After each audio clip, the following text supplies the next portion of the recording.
really am tickled that we've got such a big turnout here today. I expected maybe 3 or 4 people, and looking out over everybody out here, it looks like there's at least 7 of you.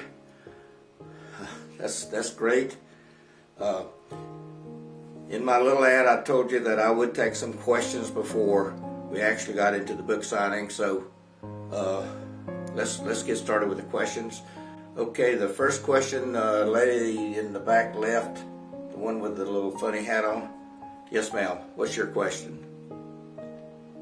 How did I come up with the title Growing Up Rich in South Georgia? Well, ma'am, it came to me in a dream. No, I'm just kidding. What happened is we really were poor. We were so poor that poor people felt sorry for us, but we were rich in the things that were important. My mom and daddy, they loved me. I ate 3 good meals every day, wore clean clothes, even though they were patched. And I was taught a set of values that I've tried to live by.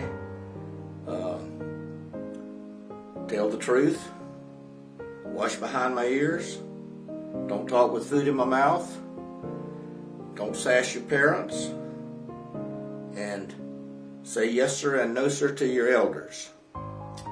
So those were the important things, and that's why I call it Growing Up Rich. Next question. Okay, over here in this corner. Yes sir, the gentleman that didn't is still seated. Oh, I'm sorry sir, I didn't realize you were in a wheelchair. You lost both of your legs in Vietnam. Well, sir, I can sympathize with you. That was a terrible war, and God bless you. But what's your question? No, sir, I understand. I can see that you're tearing up. Brings back bad memories. Okay, that's fine. You've forgotten what you were going to ask. Okay, next question over the back of the room.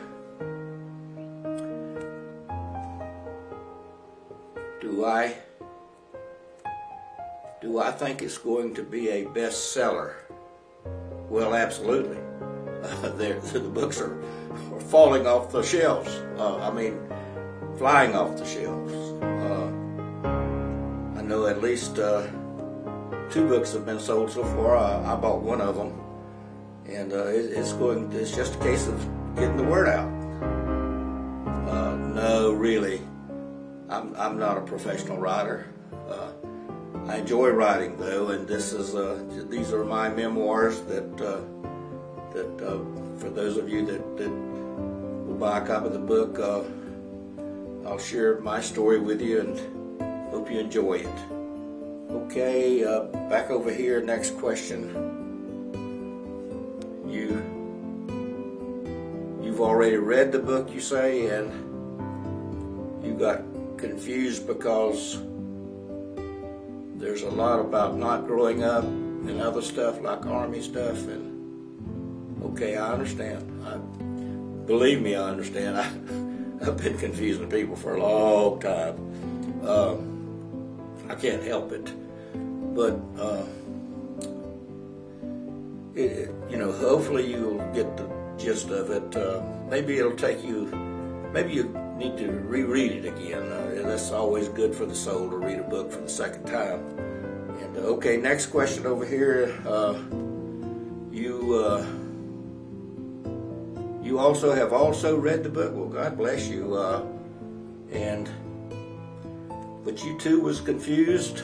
Seems like I'm confusing a lot of people here.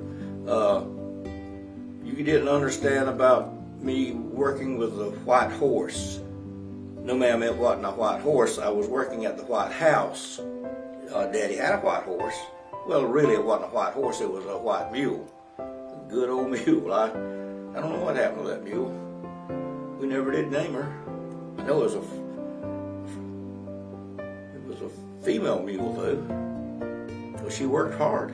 Male mules are kind of lazy. Okay, final question.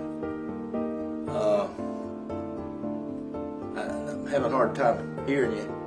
There's so many of you out there. Oh, okay. Will there be a sequel to this book? Wow, I hope so. Right now I got to sell a bunch of them just to get my money back. The publishers, they don't treat me like they did Bill and Hillary Clinton and send me a royalty check. Matter of fact, before I could get them to even pay attention to me, I had to send them a check for them to even be interested in printing this beautiful manuscript that I've come up with. So it may or may not be my first or last book. So anyway, that's the last question. If you'll line up here, for those of you that would like to have a signed copy, just pull out your $15. We got to stay into the free capitalism system here that we live in here in America, and it'll make you feel good just to buy a copy, and it'll tickle me to death. So come on, let's go.